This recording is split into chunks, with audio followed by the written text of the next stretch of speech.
Happy Thursday night or Friday morning or whatever time you're watching this. It's good to have you on the rundown. This week, we're going to start, as always, with a couple of news items. We're going to jump into some therapy for me, and then we're going to talk about the costs of technology. What is it that these amazing tools, that these amazing services offer us? What is the cost that comes with that? Not just the financial cost, but the environmental cost, the emotional cost, the sociological cost. We're going to talk about all of that and try and unpack it for you. Here on The Rundown, it's good to see you.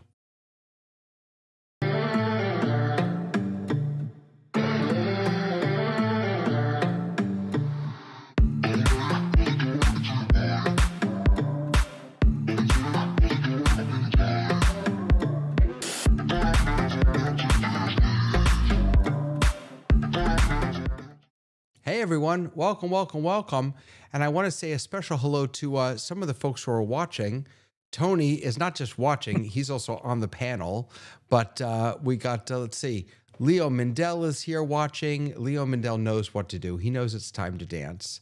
Brody Hefner is here. Good to see you. Good to see all of you. And it's especially good to see my friends here on my panel. Hello there. Oh God, Sky. What is on your head? What?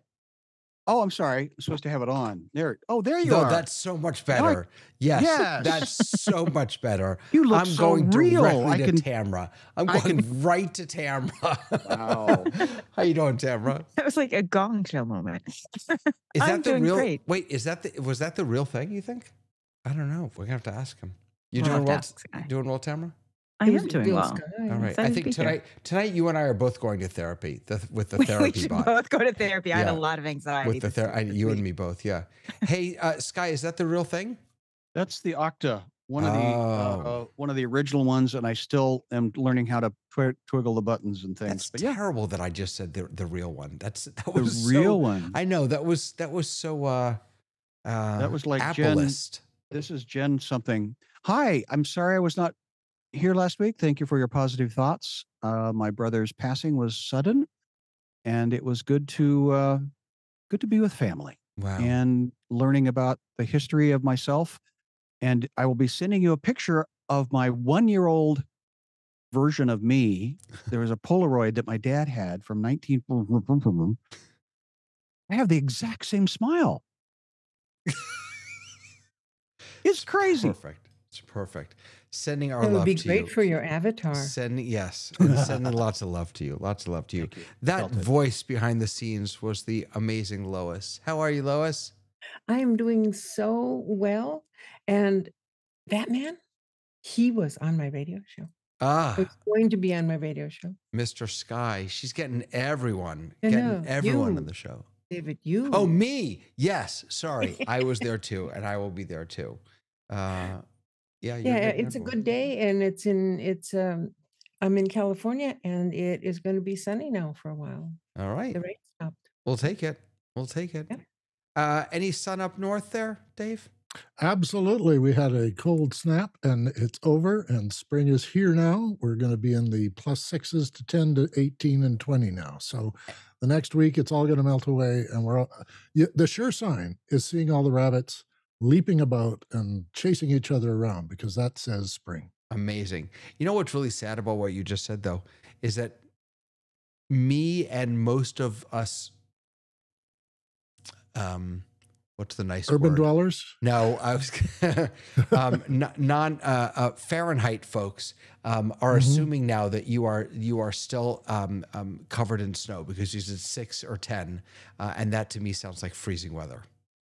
No, 6 is melting weather. It's about 10 degrees above 32, so that'd be 42, 45 degrees. Yeah, see, I can't do the conversions like that. You're just too smart for me. You know Oh, who well, else is I've had to live on both worlds, so there you go. we deal with the Americans all the time up here, and we know how to translate what Americans say to us, and then what we say to them, and we translate. So We're the we only talk to each other the in only ones code, who, and then we're the only ones who don't know metric. It's ridiculous. Hey Tony, Isn't it? how are your metric conversion skills?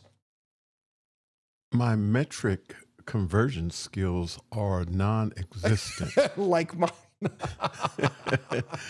But I'm happy to be here, David, with you and the panel.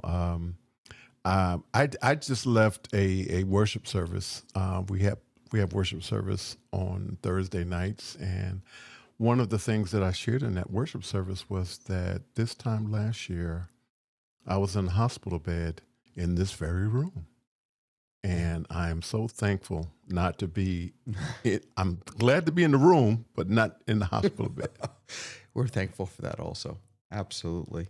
And I just want to say hello also that, let's see, DFW checking in. DFW. Dallas, Fort Worth. Thank you. Hello, Gary in Dallas, Fort Worth. Good to see you. And I would be remiss if I didn't say hello to this beautiful young lady, Dahlia, my daughter. Love that she's watching. She's monitoring you. Her boyfriend's brother's company was just invested in by OpenAI. It was front page news today that she alerted me to, that OpenAI made their first investment in security. But I'm getting ahead of myself. Let's do some news. Yeah.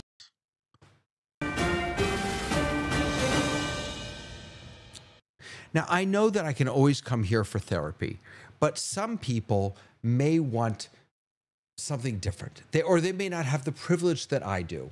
And so, Tamara, you alerted me to our favorite TikToker who brought this to the rest of us. And then I immediately started Googling it, and I found all of these, amazing, I mean, from the MIT Technological Review, that folks are using chatbots as therapists. What can you fill us in on this?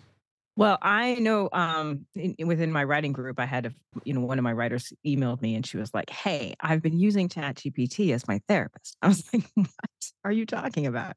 She's like, "I don't have money for the therapist right now."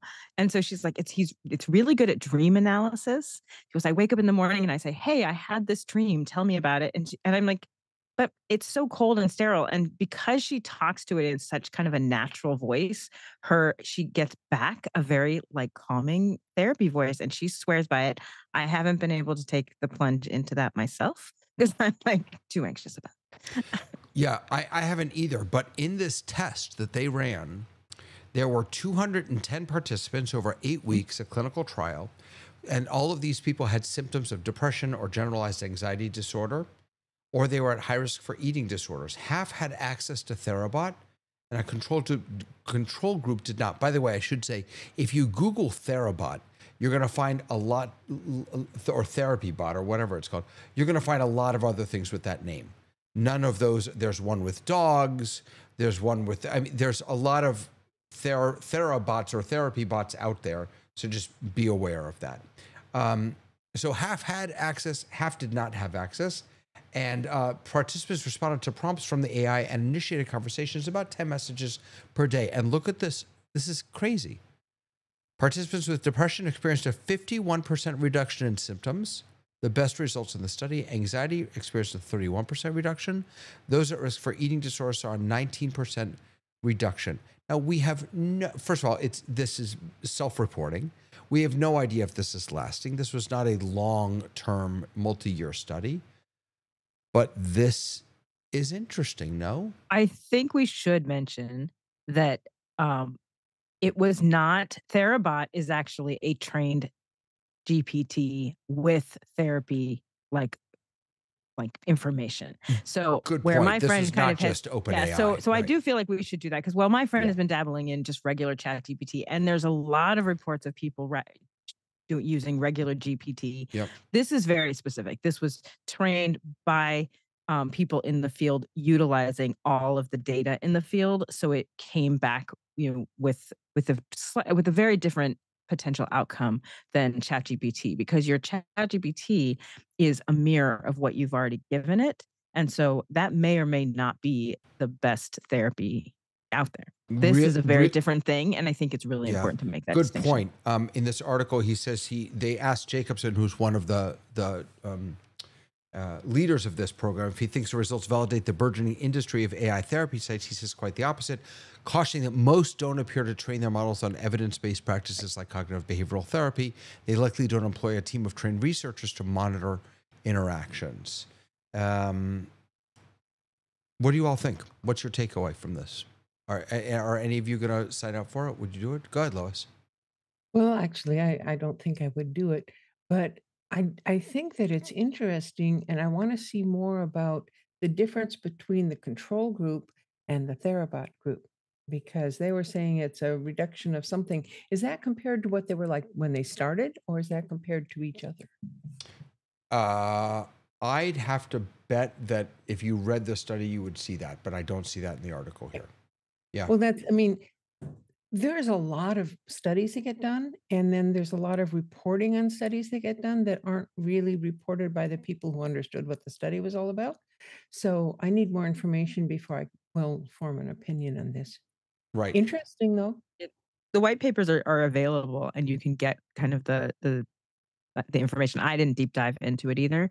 But I do think that it is interesting. One of the things that I think would be an advantage, just knowing how bots work versus how humans work, is there's no unobjective information coming from the bot. Whereas humans, I don't care what you bring to any meeting that you have is yourself. So on the one hand, that's really helpful. And on the other hand, having an objective voice, like that's what we found with writers who've been using it for their revision. They are not giving it to someone who is a friend of theirs who comes with a lens of how they would write it. They're coming to a completely, here's the facts and here's the information that I found. This doesn't track. It's really kind of more clinical. So I think there's something interesting about it, but I wouldn't run to it yet. I have a difficulty making comment on this because I have an in-house analyst. My wife is a psychiatrist and clinical psychologist, so I'm straight and I'm fine. Fair I'm fine. enough. Sky, would you try this? Would you, I'll just stay quiet on this. I think, Dave, you are of anybody the one that should test this, because you are a case study with side by side with a human that did the studies, that did the training, that again, I've had brain surgery. I want a brain surgeon working on my head. I don't want somebody that has Chat GPT. Yeah. I don't know. I got to tell you, I'm and a sharp knife. You and a sharp knife. In. You and a sharp knife for not touching my head. I would. The only thing I would say that would help to have a psychologist or someone who is with a psychologist is that the element of human in the exchange is the psychological cure. It's not the words you speak, and it's not the words that gets asked of you, and how you feel when you come in is expressed bodily and the rest. So when you go for help and it just tells you nice things about yourself, it's not therapy. No, if they come in and they say, I had a great day today and I want to tell you all about it.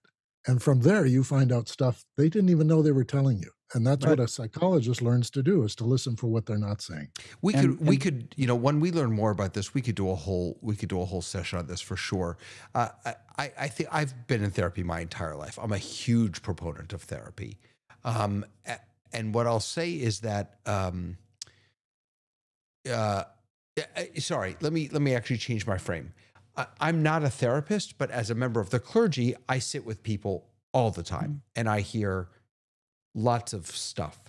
And I'm really good at being a listener until I'm not. That is, and I think that's true for everyone, that we bring our humanity and our foibles and our limitations and all of that to everything that we do. And the idea of having access to a therapist who doesn't have that baggage and who doesn't get distracted and who doesn't get distracted by... Part of the therapy is that it's time limited, and that's part of the game. Yeah. Well, it could be time limited also. I'm not saying that. Yeah. I don't know. I'm going to return to it? I would absolutely do it. I do think that we are so flawed right now with our ChatGPT. It can do things, but it can't do everything. And this is one area where I don't want it to go wrong. I think having a study where it's being overseen by actual therapists who are in there kind of studying it is very different than people logging in by themselves to talk to ChatGPT or to talk to a AI who's going to give them advice, and for some of the time it's going to get it wrong, and we Of can't course, afford right. that in And people's I've seen the lives. Jurassic Park movie, and Jeff Goldblum got it right. Just because you can Right. Doesn't mean you should. doesn't mean you should. There you go. There was I don't know if any of you watch it, and a lot of us talk about MacBreak Weekly on these shows, but this week in Google, they recently rebranded to Intelligent Machines. And it's actually a wonderful show. It's always been a wonderful show, but it's a wonderful show. They're really focusing on AI. And this past week, there were a lot of takeaways. And forgive me for not remembering the name of the guest that they had. It was not one of their regular guests. But he said something that was just very interesting about AI in general. He said that so much of what we're seeing now is marketing. The term AI, No, but it's tell me neither that for weeks. artificial nor intelligent. Why are we calling it that? It's neither of those things. It's not true intelligence, and it's not artificial. It was the whole. I would encourage people to go listen to it. It was a really fascinating episode. But some of this, a lot of this, and this is what I discovered when I started Googling Therabot, and I found all these, dog therapies and stuff. That so much of this is about marketing and sales. If a lot of folks talk about with the Apple Watch that the real power of the Apple Watch will be when it can give you accurate blood count, blood pressure, when it can give you accurate temperature, when it can really serve as a health tool. That'll be really profoundly impactful. And I think you can make this. I think you can make the same argument about AI, that it has the potential to serve as a really powerful health tool, mental health tool. Lois, you've been waiting patiently. Well, I've been waiting impatiently, actually. When we had that discussion about religion, and I said I preferred to go to meeting on Zoom, and I got looked at like, what? Well, that's because the relationship is not between me and the person on the next square, the relationship between me and God. And God's everywhere. So fine. But when it comes to this sort of stuff, this psychology stuff, this therapy stuff, I think it is absolutely essential that the person, the human being, be in the same room with the person that they're helping. Because that whole physicality, that the context of one person with another person, I think that is really powerful. And I don't think you're going to get it with an AI. For many people, it's cost prohibitive, though, and they will turn to AI. Well, not just AI. A lot of people do online therapies. I did it for a while. It didn't work for me. I agree with Lois. For me, if I'm going to be with a person, I want to be with a person. But speaking of therapy, have any of you watched? Tony was going to get in here. What'd you say? You missed Tony. You missed Tony. He's been waiting patient. Tony, I'm so sorry. That's okay, David. There was a couple of things that was shared that I wanted to speak to. The first thing was that I think you're absolutely right that the Apple Watch is a great tool that will be an excellent resource in the future. But I want to let you know that it was an excellent resource for me 2 weeks ago when I fell in my garage and was home alone, and it called 911. Let me know that I had fallen, which I knew I had fallen, and that there was blood everywhere. And the Apple Watch not only called 911, it contacted my sons who are a couple of states away, and it notified my wife, who was at the time an hour and a half away. And so the 911 operator stayed on the Apple Watch with me until help arrived. So I just wanted to put that in as a thumbs up for the Apple Watch as being a resource for some of us who are kind of clumsy. The other Kinda thing, clumsy. the other thing I wanted to say is that I think that what everyone has shared in terms of the idea that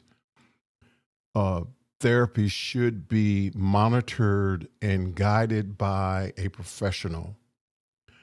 But I would also say that if we go down the path that the learning, the LM is able to be trained by a therapist, that it will be a resource for those who are not able to get to a therapist.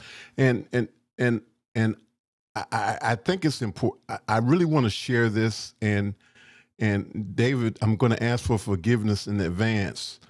I watched a TikTok on yesterday where a gentleman was in distress, and he was a veteran who had been going to the VA hospital for therapy, and unfortunately for him, his therapist had been fired, and they did not let him know before he even arrived at the VA for therapy.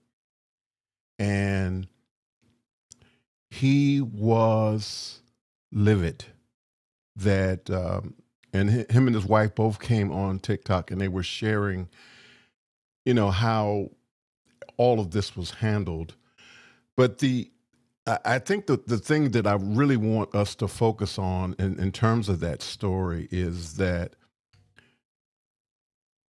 I don't think that there would have been anyone who could have diffused that situation that particular person was in.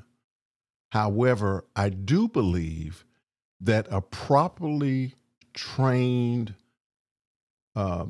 therapy bot might be able to give someone else some support in a not as critical situation. And so, with things going the way that they're going, I just would advocate for us having as many resources in this time that we can get. You're right. That's a good point. That we shouldn't, perfection should not be the enemy of the good. And of course, when someone's life is at stake, I mean, when we're talking about life and death, that's different. But if we're talking about folks that would benefit from having easy access to a tool that, again, is not just OpenAI, but is trained, that can't be all bad. Speaking of therapy, have any of you watched Adolescence on Netflix? Sky, did you? I watched the link that you sent us and prepared us with, and I have also listened to some of the preparations. Yeah. And again, in the automagic of a thing, I come from theater. The rehearsal the week before, complete with the camera person being a cast member, they experimented, they tested, they practiced. This was not a one and done experience, even though it sounds like it's one take. Well, it was one take of a 30, 40 hour experience. Rehearsal. Also, Well, rehearsal. So let's back up a little. So first of all, and I'm not doing any spoilers here because everything I'm telling the you funniest part was the editing in this thing afterwards is what showed you where editing comes in. And I thought that was the funny part, that took a lot more effort. Well, they actually put a YouTube out about the editing of this, and it was an April Fool's joke because there was no editing. So I'm not going to give anything away because you learn about this in the first 2 minutes of the show. But essentially, a young boy, maybe 12, 13, is accused of murdering a young girl from his school. And there are 4 episodes. The first episode is really about the police. The second episode is about the school. The third episode is about the boy. And the fourth episode is about his family. And in the third episode in particular, the entire episode is with him and a forensic psychologist, and they're having a discussion. The reason it's here, the reason it's part of this, is because each episode was done in one take. Now, as Sky says, that doesn't mean that they did it in the first take. What that means is that they did it until they got one full take. There were no cuts. Mm-hmm. There's nothing. So the first episode, the third episode was done on the second take. They did it twice, I believe. I think that's the one.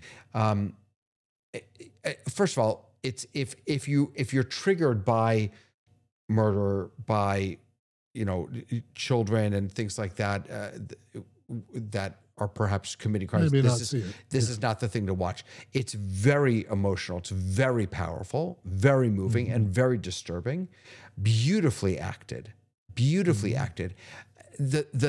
reason I brought it here is because we spend a lot of time behind cameras and thinking about shots and framing and the best way to craft a performance or a zoom or whatever. This was to me a completely unique way of telling a story. That again, they had to get it right in a take. There was no cutting. There's no editing at all. And I just thought it was fascinating. But again, I come from theater. Don't ruin this for me, You Sky. do it all in one take. Yeah. It's you do live. 3 scenes. Yeah, so or in some ways, then this was it's exactly theater, what it is. Act 1, Act 2, and Act 3. Yeah. And you have to know it by heart, and you have to innovate if you miss a line. Yeah. Right. And the young boy who plays the lead character in that episode 3, it's him and, like I said, it's him and this therapist or psychologist. I mean, the entire hour is them doing their thing, right? Is script and just memorizing all of that script. You're absolutely right, Sky. It's doing a play, but it's doing, in that case, it's doing a 2-person play. There's not a whole cast of characters to. It's a 3-person play. There's a camera guy. Sorry. Thank you, Tamara. That was actually because beautiful. that is what makes it different. And I play in both worlds, but that is what makes it different. And it's really significant that you have a cameraman who is doing those long takes. I remember the pilot of West Wing had like a 6-minute long shot where like they walk through the entire White House and it never cuts. And all of us were like, did you watch it? We kept watching it over and over again. That takes an amount of skill and planning. There's some behind the scenes of this, of how they did this. The camera work is unbelievable because you're right. But it's not one person with a camera because in the second episode, there's a shot where they need to get from the school back to, I forget, the police station, whatever. And what they did in other places is they get in the car. The camera gets in the car and drives with them. So for some reason, they wanted to get back without doing that. So what they did is they were carrying the camera, and then they 2 people brought a drone in, clipped it to the camera while they're still filming, and then it went off into the sky, landed. They caught the camera. It's just. Yeah. I mean, the amazing. tech teams that are behind the scenes that you don't see. I mean, those are my heart is there always. Masters. But this is like kind of takes that in like one step up because it's not a stop and start. In a traditional thing, you rehearse with the actors, they go off into their trailers, and you spend an hour lighting and you do all of that. And so this is a lot of pre-planning in order to get this to work.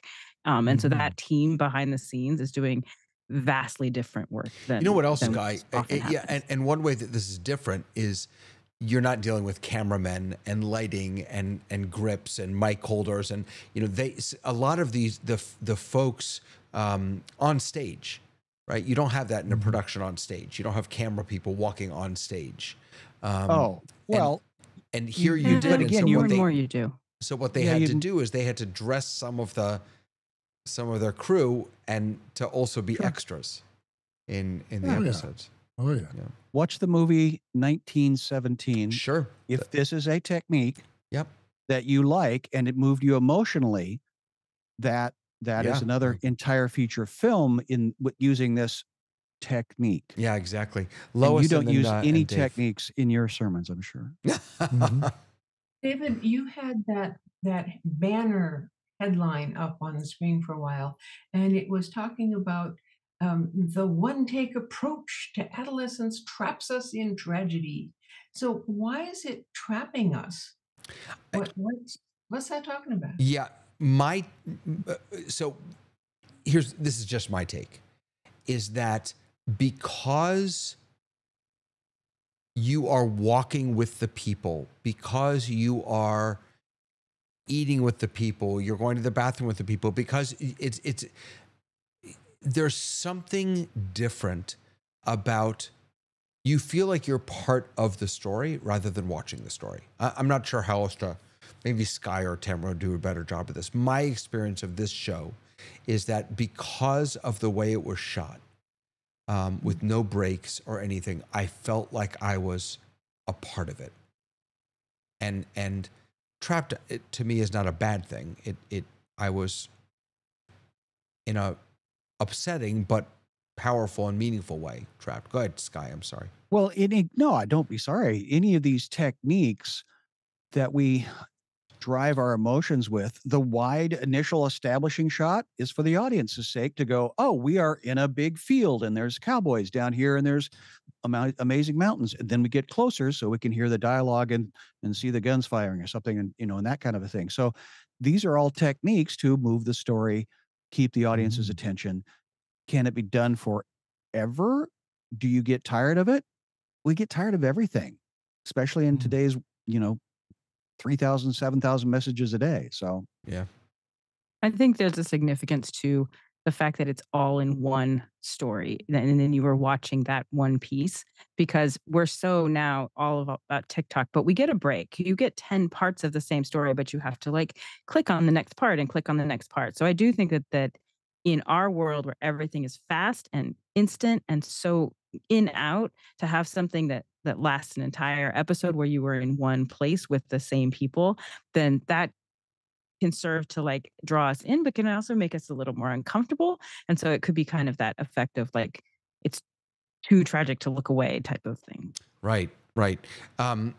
Joe Cali is mentioning that Hitchcock shot a whole film on one shot, even when reels had to be changed every 20 minutes. That's absolutely true. Yep. What Hitchcock did to do that is there were breaks, obviously, but he would zoom into a man's black jacket, and then that would be the break, change the reel, and then continue on from there. Well, actually, it's not that film. The film was called Rope, and the set was built to be moved around.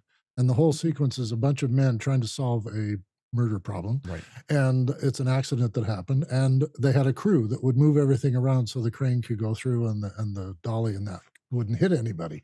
And they had to rehearse for almost 3 months. Yep. And then they got it. But yeah, Rope is a single shot all the way through. Yep. I wanted to do a little history for you just quickly. Let me really quick. Let me just mention one thing before you do that. I just want to say that Brody is watching. He says that Alex mentioned that they make heavy use of the DJI 4D camera system. Not only do they make heavy use, that's what they use. They used one Ronin 4D camera. And you can see there's a lot of behind the scenes stuff where you can see them actually doing it. Fantastic. Yeah. Go ahead. As far back as 1976, Roman Polanski did it in The Tenant for 9 minutes.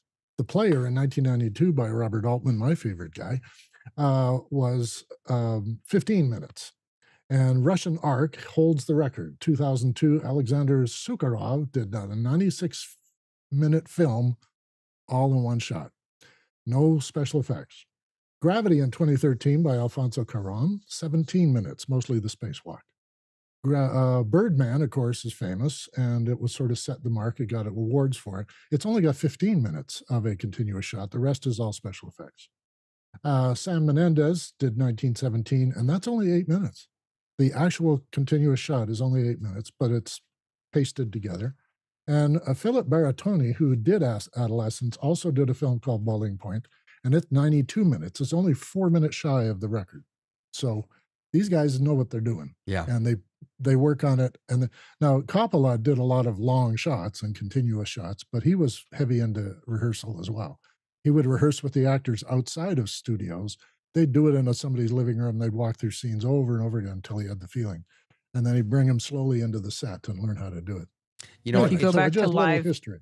If you go back Yeah. to live television and soap operas, they would change sets under the same camera. It was amazing. Yeah. I watched Yeah, it would just Kinescopes swing when I right was at around Procter and Gamble, and the director Yeah. behind us for a show that was, he had directed that. He's like, look, there's going to be a set change and a costume change right here, and it was incredible. So it's been around for a while, but this is definitely new to us. This is worth celebrating. The way this was done, really worth celebrating. I need a Therabot or a group Or of us? friends. Yeah. Wait, where's my audio? I don't know. You need What happened to therapy the for noise? that There was no do. Oh well. Let's make this quick because I think Yeah. I'm wrong. There's no such thing. Is there I'm no sorry. such thing? Do we have Zoom fatigue still? I've sat in What? union meetings. I've sat in planning meetings and script meetings, and they go for days, and you're just sick and tired of it after like 3 hours. So if you're sitting in front of a camera and doing stuff, and you're sitting at your desk and not getting a chance to run around in the woods, yeah, you're going to be fatigued because you're not built for it. Not So at all. did we And that cure kind of Zoom concentration. fatigue then? Is it did we fix it? Lois, Well, will it was say- always there. It just we're blaming it on Zoom now. Lois, go Fatigue ahead. It's sound. Wait a second. Lois, go ahead. Fatigue is fatigue.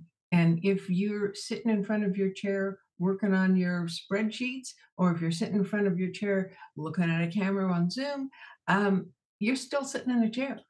Yeah, but And there's more they- to it than that, isn't there? Get up and run around the woods. No, but come on, there's more to it than that. There's the fact that you're looking at yourself, the fact that you're having to have direct eye contact with multiple people at the same time. There's something real to this, isn't there? They just did a study where they said the things that are causing Zoom fatigue in 2025 versus 2020 are very different. In 2020, what caused Zoom fatigue was noise, because when we first ran onto Zoom, that you could hear kids in the background and you could see the looks on the parents' faces because they knew their kids were part of the call. Now we can have so many things going on, and Zoom gave us noise gate, and it is fantastic. So in that sense, that's what caused the problem then. Now they're saying things like your background if you're using green screen. So we don't use green screen, but other people do. And so those kind of things are causing Zoom fatigue. But I also think that I agree. Fatigue is fatigue. I'm a marathoner in terms of Zoom. I do 14, 15-hour events where I'm on camera the entire time hosting. And, I can get that most people don't do that. But I do think that we have much more stamina now in Zoom if you're doing it regularly than not. And I think it's fatigue of just being in a meeting. I'm with John Wallace on that one. Yeah. Tell me, what did he say? Well, he says the casual hallway conversations disappeared. The a chance meeting, a sudden inspiration, and run down the hallway and tell somebody about it. That's missing. You can't do that on Zoom. It's too formal. And I think it's actually a conspiracy because it's called Zoom fatigue, like, Kleenex or Frigidaire. It's become a branded thing now. So maybe it's maybe it's a conspiracy. Maybe. Well, Maybe I'm it's just going to point making- out because I agree with you, Dave, but I kind of disagree because I had a really interesting experience. If you set up your Zoom rooms where they have the opportunity to have run-ins in the hallway, so meaning you have self-selected breakout rooms, then it's really interesting what can happen. I ran an after party, this VIP party, in a digital space, and they could go from room to room. People would be doing that, and I look and I see in this room, and I'm like, "There's Sarah. She's in this room by herself," and I'm like, maybe she's lost. And I went in and I said, "Hey, just checking in on you. Do make sure everything's okay?" She goes, "Oh, I had to step out to read something and I didn't want to leave the party. So I just picked an empty room." Wow. And I was like, we have created a space where people do what they would do in a regular party. They would find a quiet space to read as opposed to log off and log back on. So I think it's possible, but I agree. We do miss that in business meetings particularly. Tony, go Okay, ahead. I'm having trouble. And the reason I'm having trouble is because, first off, the people who are doing the study, do they even know how to use Zoom? I'm just asking a question. And the reason I say it that way is because if you are eliminating the things that, as Tamara said, that are distracting, if you have good audio, good video, you are attentive, I think that you can participate in a Zoom meeting as long as you want to. So, like Lois said, fatigue is fatigue, but I think Alex Lindsay uses the word mental load that you Cognitive load, yes. cognitive load. Thank you. Cognitive load. And that if you are eliminating the things that are distracting or frustrating, for example, if I'm talking to all of us and YouTube, and while I'm talking, the message that I may be sharing is, let's say, uplifting and powerful, but my audio is going in and out. They're not going to hear anything that I said. It's not going to be meaningful. And so in a case like that, then you have what we would call Zoom fatigue, because your mind is trying to filter out all of these things. And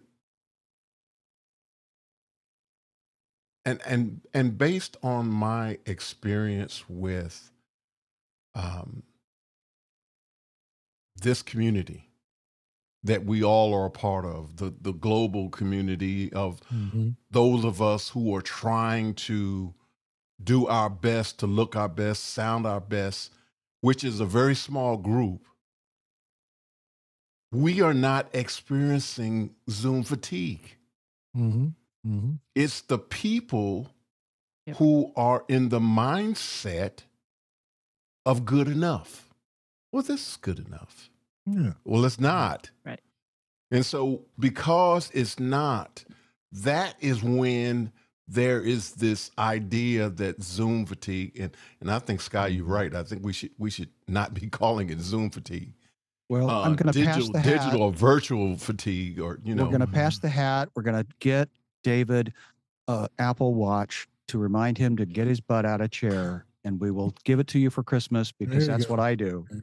Here's Tony, you know what I think. Tony, just for the information here, the study I read on Zoom fatigue was from MIT, so they do know how to do this. Yeah, I think I read one out of Duke. So here's what I think the problem is. I think the problem is that I don't think it has anything to do with technology. I don't think it has anything to do with Zoom.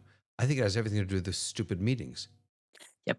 I think that, I believe really firmly that every nonprofit, in addition to having a paid Zoom account, needs to have a free Zoom account, so they can hold all of their committee meetings on the free Zoom account, which is limited to 40 minutes. Yep. And that's it. Go. Because 99% of meetings and presentations, for that matter, are pointless and stupid. And so am I bored? Am I fatigued? You're darn tootin' I am. And if you ever do a project with JJ, he will cut you off at 20. There you go. Yeah. And we're done. Yeah.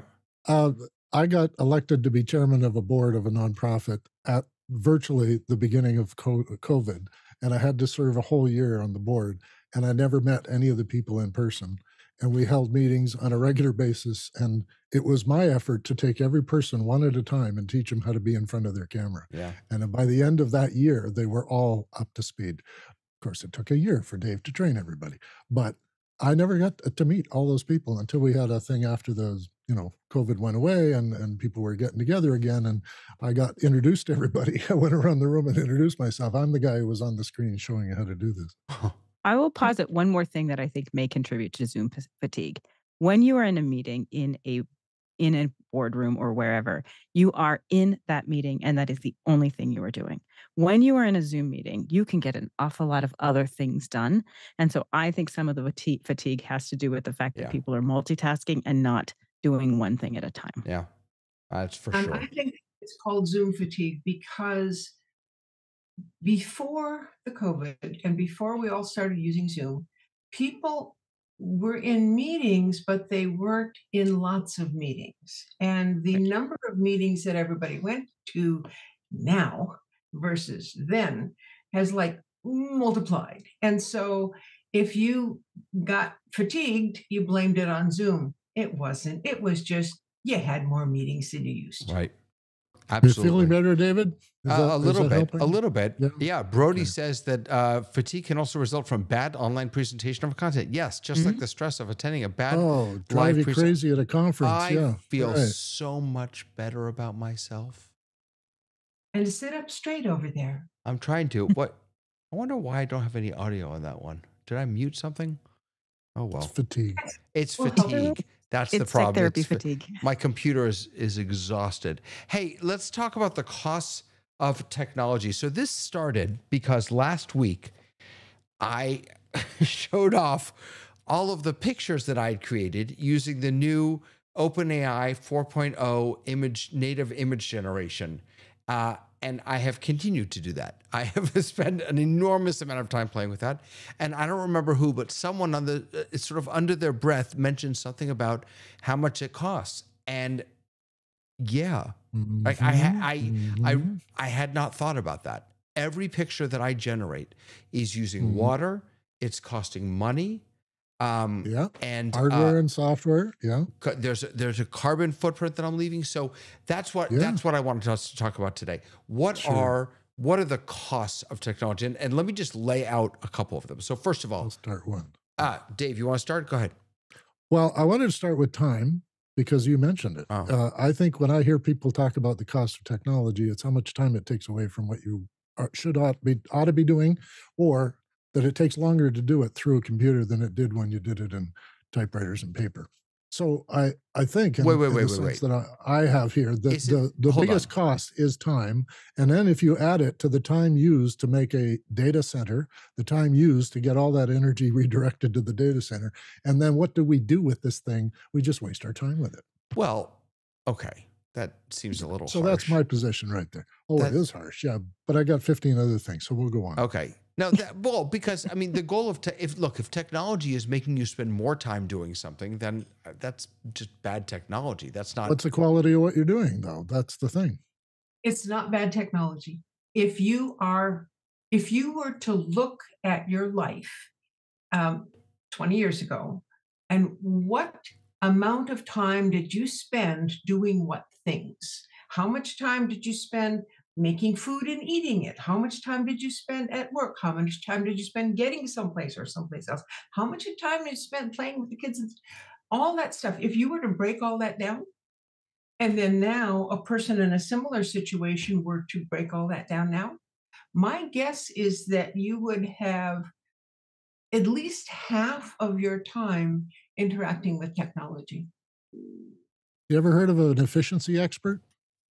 Yeah. In the 60s, there were these guys with clipboards. They had 3 stopwatches on the top, and they would go into businesses and study what people do and make them more efficient and shorten the steps between things they had to walk toward and all that stuff. And I used to joke with the bankers, the tellers in my bank, about the efficiency experts because they were waiting for the computer. Right. But I think you and Lois are talking about two different things. Dave, you're talking about lost time or the cost of time in productivity. Lois, what I'm hearing you talking about is really a choice that we've made to shift our attention during time from one thing to another, and that is also perhaps a cost of the. I'm saying both are. I think, and it's not that the technology is forcing us to pay attention to it, although that sometimes happens. We're choosing to. It's a cultural thing where if you don't have X, Y, or Z, or you don't use X, Y, or Z, then you're somehow on a lower level culturally than people who do. And so it's a status thing. It may be an efficiency thing. Certainly, it's going to be easier to carry around one iPad with 1,000 books on it than it is to carry around 1,000 books. And so, yes, I'm interacting with the technology instead of with the book, but I'm still reading. Sure. Right. So let's look at some of the numbers here. So ChatGPT costs OpenAI $700,000 per day. It's amazing. That's an amazing, to me, an amazing amount of money, and tens of millions of dollars to train it. Goldman Sachs, just 2 years ago, said that 300 million jobs are exposed to automation, that we might lose those jobs to automation. Content creation. I was sitting with a marketing expert today, and I asked her, I said, do you ever use these tools? She said, yeah, all the time. I said, do you ever worry that these tools will put you out of business? And she said, yeah, that's why I use them, because I have to stay on top. I have to know how to use them well. Billions upon billions of dollars have been invested by huge companies into AI. The energy and carbon footprint, that it used as much as 120 homes annually just to train GPT-3, and that was 2 versions ago. The water usage, there's, and we haven't even gotten into the social and psychological costs. Sky, what do you make of it? Is it worth it? Is the cost-benefit analysis, are these tools? I had the opportunity of traveling last week. I went back to Kansas to visit my family. Had to fly in on an airplane. I got to see the tops of everybody's heads, because you walk into an airport and you don't have to interact with any human anymore, because everybody has a mobile device and everybody's looking at something. And my gut, again, the study that I'd love Dartmouth to do is this FOMO thing, this fear of missing out. Or and the word that we talked about earlier of a real test would have placebos. And I think this is the new placebo. This is making my life better because it's keeping me from interacting with other humans that I might interact with, and that's going to be the demise of humanity. But but having a choice in an airplane is amazing. The greatest cost I don't disagree. For you, I'm just saying, David said it was a choice, and I'm saying we have given up a lot of our choice as a self. Oh no, I don't think we've given up our choice at all. We're just choosing. We're making the choice. That's not giving up choice. We haven't abdicated our responsibility. I'm not willing to give that over to I can't blame technology on that. So let me ask you though, Sky. So for you, the greatest cost of technology is in our attention. Well, I continue to look at buildings that get built that people put a lot of money or an effort and energy into, but then without the people, we don't need the building. And so consequently, I look at these tools. Without humans, do we need these tools? And so this is my challenge to myself, is interacting with other humans. And I got to do that with family this last week because I was physically next to each other. We've had Zoom for 2 years. We haven't talked to each other. My brother passed away. I didn't talk to him as often as maybe I could have.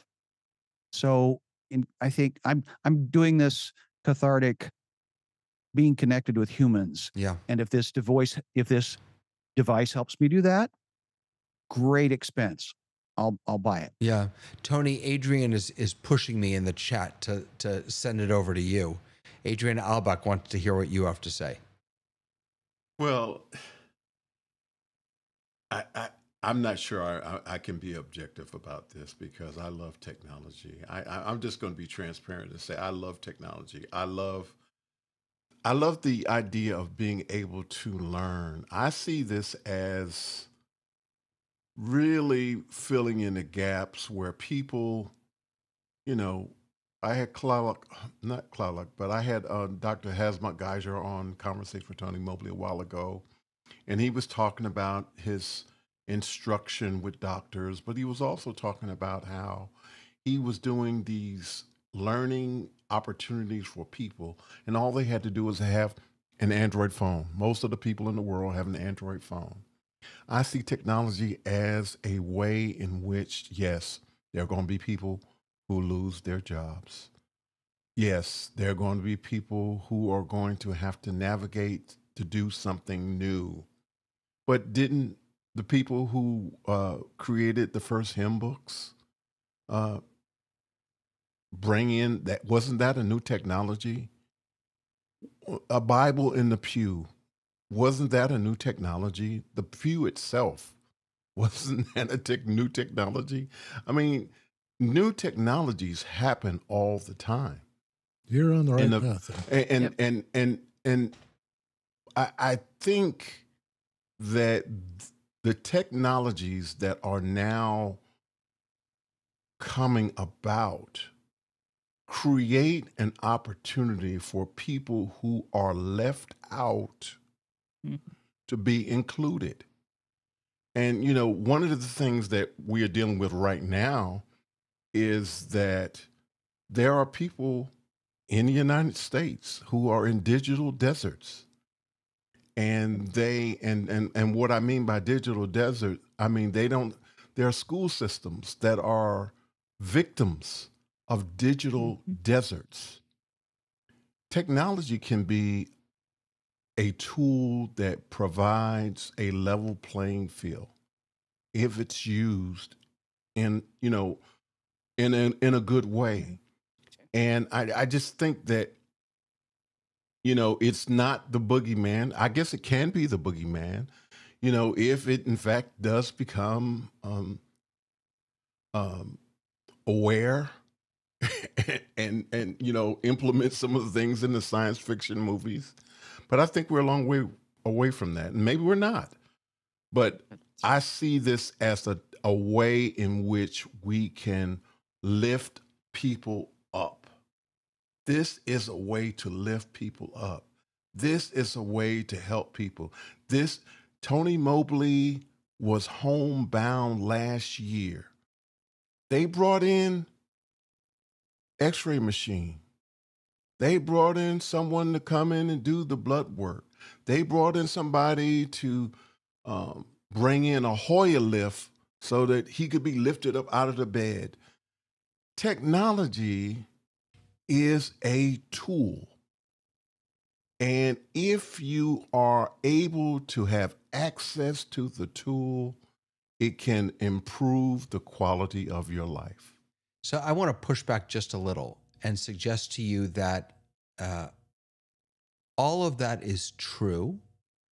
And it is also true that this is really all about money at the end of the day. Return on investment, yeah. That OpenAI and Google and Anthropic, they are all they're chasing the money. And so, they're paying Kenya moderators less than $2 an hour to screen harmful content. And there's worker exploitation and hidden labor conditions, just like there are in other areas. I'm not suggesting this is something new, but it is growing. It's on a massive scale, even with our iPhones. And so, yes, it lifts some of us up. Thank God it lifted you up.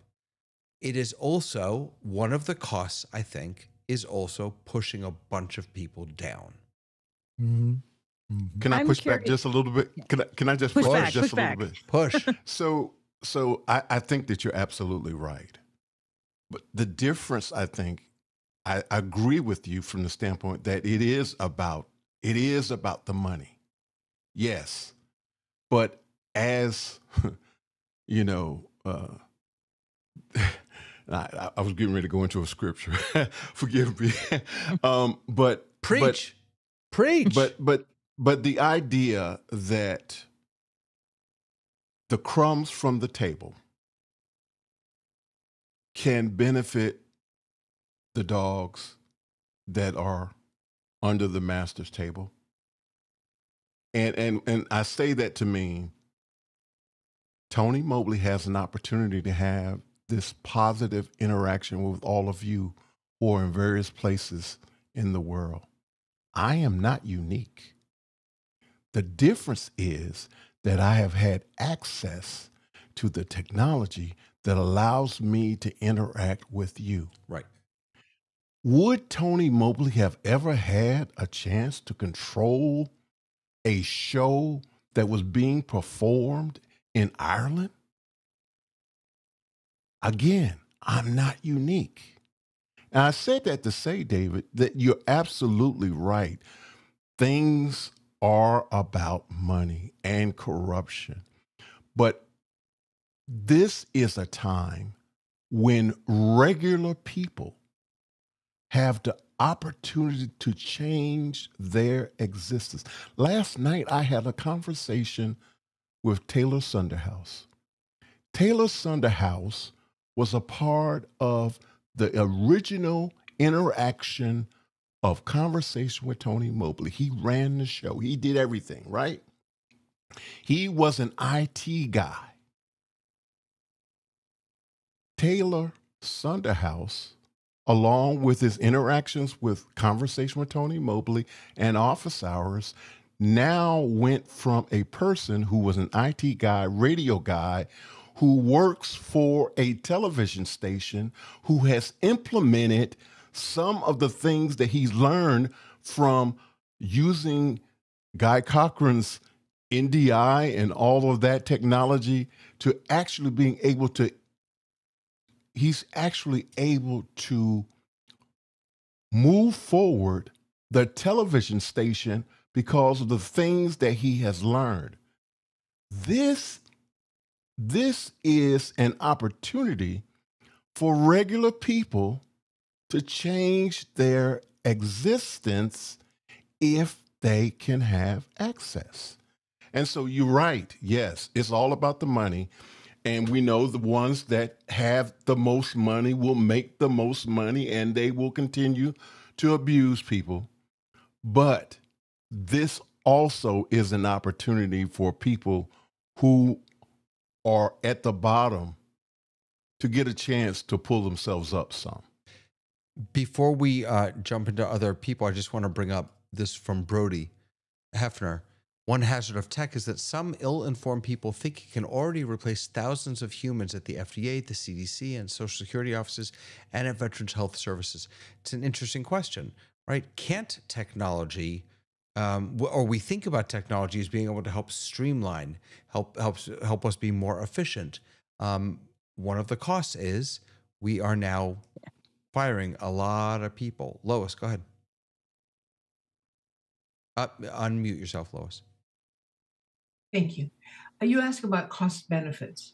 And I think that one of our problems as a whole culture, as a whole, well, America, including Canada, is that normal, regular folks don't have a clue as to how much stuff costs, whether it's the money for things. Somebody says, oh, well, it's you use a lot of water for that thing. And I'm going, water? What are you talking about?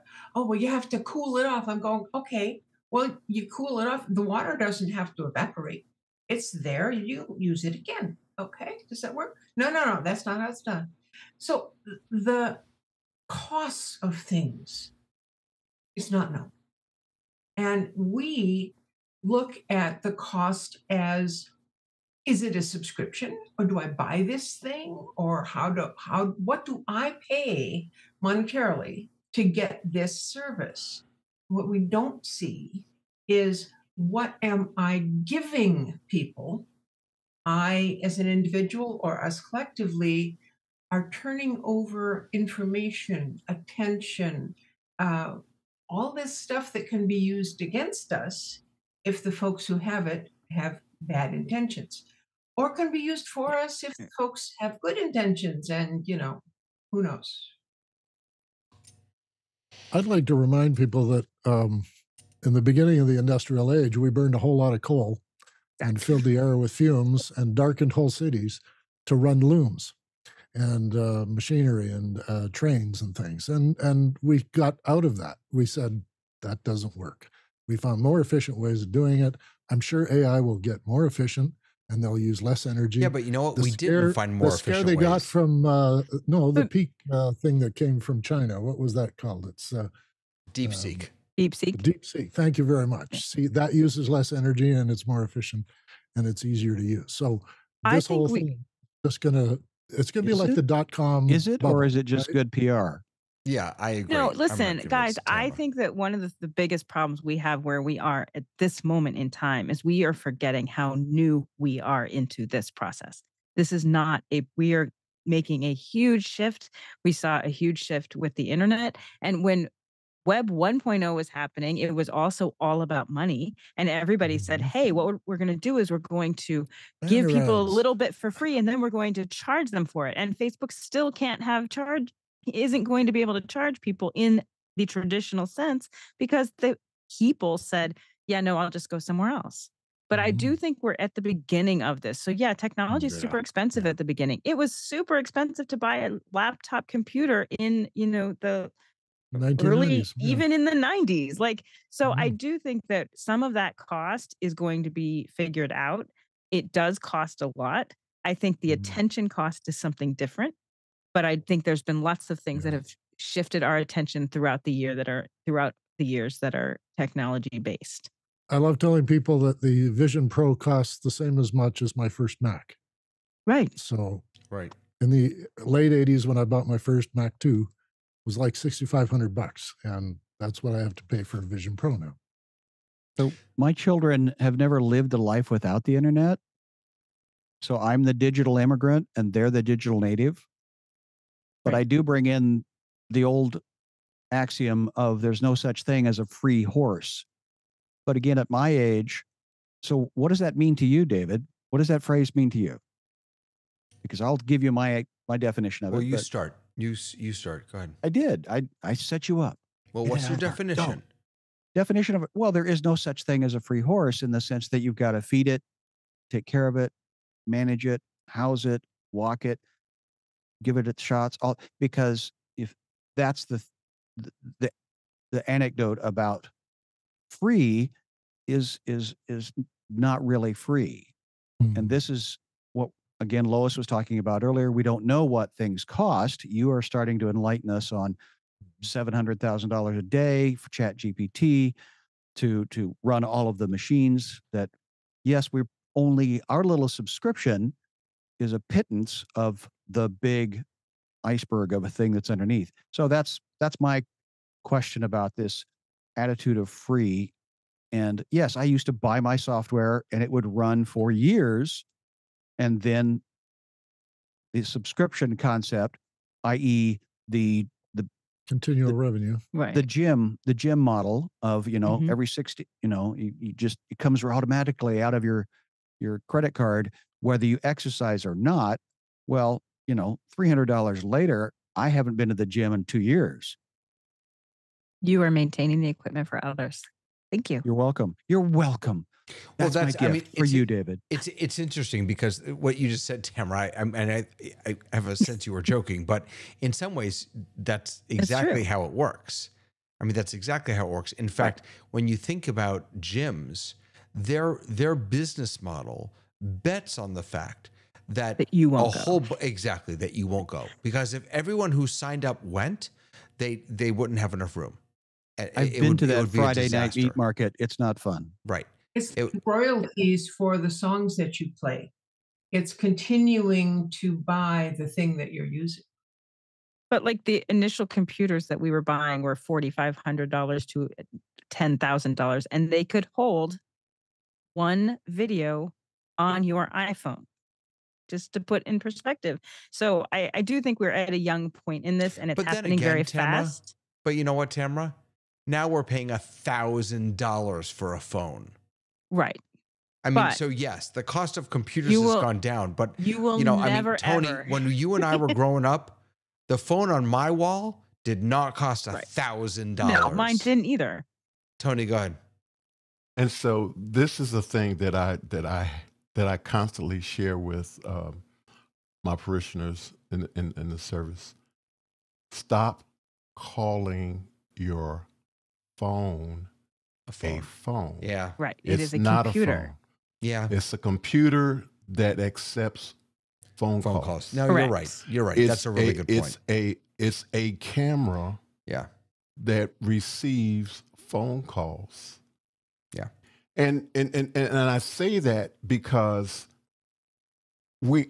I'm still hearing people, the mindset is, I'm paying $1,000. You're paying $1,000 for a computer that answers calls. Yeah. No, you're That's right. what you're doing. Right. But That's that a good also point. keeps me in a text chat with my family that we are able to keep in touch with each other every single day, multiple times a day. So no one is going to convince me to get rid of my cell phone. Okay, It's but just let never me let me just so let's go back to though what Tony and I think Lois also mentioned it, that for that very reason, spending $1,000 is a cost that you are willing and I are willing to pay. We are lucky that we can do that. Absolutely. And because the phones are because the handheld computers that accept phone calls are priced the way they are, that leaves a whole bunch of people unable to have that access. And it goes right David, back to what you were saying, Tony. Yeah, and that's why the majority of the world is using Androids, Right. because there are a variety of different prices, Right. price You get a range. $200 and most pretty good people, phone. Yeah. Now, most of us are spoiled in that Absolutely. we want the iPhone, Yeah. you know, and it is going to be $1,000. But there are quality phones, and believe me, I'm an Apple fanboy. I admit it. But there are Android phones out there that are quality phones that provide good hardware. And an Android person will probably get mad when we say this. The issue is that they have to accommodate all of these different Android phones in terms of software. They got to make sure it works on all the stuff. So that's even where the the bigger problem comes issue in. is what you pointed out before, Tony, which is these digital deserts where you can have any kind of phone you want, but if there's no cell tower, or if there's no broadband, or if there's no way to connect, and that's another real cost of this. And I'm not talking about the financial cost. Of course, there's a financial cost to building out that infrastructure, but you want to know the bigger cost? The cost of leaving people out, the cost I of agree with not that. giving people access. But I think that is part of our responsibility as humans now, is to really be advocating for access for everyone, and in any way that we can, whether that's in education, whether that is in communities. The truth of the matter is, we don't like poor people. We don't want to deal with that problem because it is not sexy. So that is why we call it education. But if we want to solve the problems in education, we solve poverty. That will solve education. We all talk about wanting to help the poor until they want to put some affordable housing in our neighborhood. Right. And then all of a sudden it's Or not in my if we want to backyard. give them an expensive piece of equipment, because why should they have an expensive piece of equipment that I bought? And I obviously I disagree with that. But I do think that access is something that we have to continue to advocate for in any of our communities that we can. And that community is your smallest community. It could be, your house of worship. It could be your school. It could be wherever that is in your path. That is our job that we need to be doing right now. I really believe that. Brody says that compute and telecom power per unit of cost will continue to increase exponentially. And the truth is that yes, LLMs, for example, are getting more economical, and prices do come down. The problem is that technology keeps growing. It's not going to come down, and then we're going to say, okay, we're done. That's enough. We're going to keep wanting to grow. I want to raise one other cost, and this is not. It's probably unfair of me to put this onto technology, but I'm going to put it out there anyway. Technology is only as good as us. Even LLMs, even artificial intelligence, whatever that means, is only as good as us because it only learns from what we have created so far. It only learns from what we've created. And what that means is that these tools all express the same isms, the same racism, the same homophobia, the same all the same gook and yuck that we have created in our world. Technology amplifies it and spreads it because all it can do is spread what we, garbage in, garbage out. And I think that is a real cost of this. muck can be thrown around much wider to a much wider audience. Go ahead, Lois. You keep using the term LLM, and not everyone understands what that means. It means large language models. And that is what these tools are learning from. And I come back to there's lots of different tools now. Where are they getting their information? We talked earlier about having a therapy bot, but that would need to be trained on the education that a doctor would get. Is there such a thing? How do we know? So I want to advocate for finding out where these things are getting their information. Yeah. Well, and Well- to add on that, I think that the problem isn't that a lot of information is getting out, because the problem is that people are getting the information that is in their kind of Google Cloud, that is in their narrow Right. scope. I can go for bubble. hours and never see anything that I don't want to see unless I physically type it in and play around with the cloud and try to get my TikTok stream to show me something that is against what I believe. So that's Well- the bigger issue. And this is where, David, you are opening up hope by this conversation. Tony, you continue to have conversations, not performances. And I drive the same roads that murderers drive on. Right. It does not make me a murderer. So the humanity of this conversation is being exposed to one another, even Yeah. people in Canada. I actually, Sky, I'm glad that you said Too that. easy. It was too easzy. I had to, David. No, I'm glad that you said that, because this whole conversation was making me think that people were going to think that, we're getting down. I mean, the five of us, we're about as nerdy. The six of us, that we're about as nerdy as you get. I was looking at the Zoom and I didn't see myself. You count, David. We 'cause I- see you. thank you. We We see see you. you. I'm seen. I feel Oh, yeah. seen. Every week we Thank see you. you. Yeah. But no, And I we mean, help you. someone could listen to this and think, oh, those folks, they can't stand tech. Those old. No, I mean, we're about as deep into the newest tools and the newest things and the shiny objects as you could possibly be. Because that's my business. I because have that's to our be, business. Right? That's my But business. what has come out here is our as lovers of technology, our responsibility to be aware of the real costs, Yeah. costs, Yeah. and to do what we can to make right a world where those costs can be really harmful. Mhm. And Yeah. as a social human, the question that I continue to ask are dignity and respect. Yeah. And how can these tools support those two things as a human, as a species? Mhm. Love Because that. without each other, Compassion, we don't need compassion at any of every it. level. Yeah. Yeah. Love that. Dave, I think it was you who in the chat suggested another topic for another week could be fraud and technology. Was Yeah. that you? That was Yeah. interesting. I mean, there's a Yeah. lot to talk about there. Yep. From telephone fraud right up to the highest AI. Yes. Yeah. Maybe we'll look at that for next week. That was a great suggestion. Thank you, Dave. Thanks. And thank you all of you for taking the time to be here. I love my Thursday nights. I'm so blessed to be with all of you. Love it so much. And thank you to all of you for joining us and watching. Please head over to the rundown.show. Join the Discord over there. You can leave comments. You can join us in Mukana. You can join the panel. You can do whatever you want.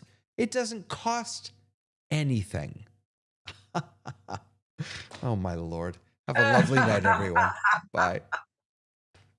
Oh.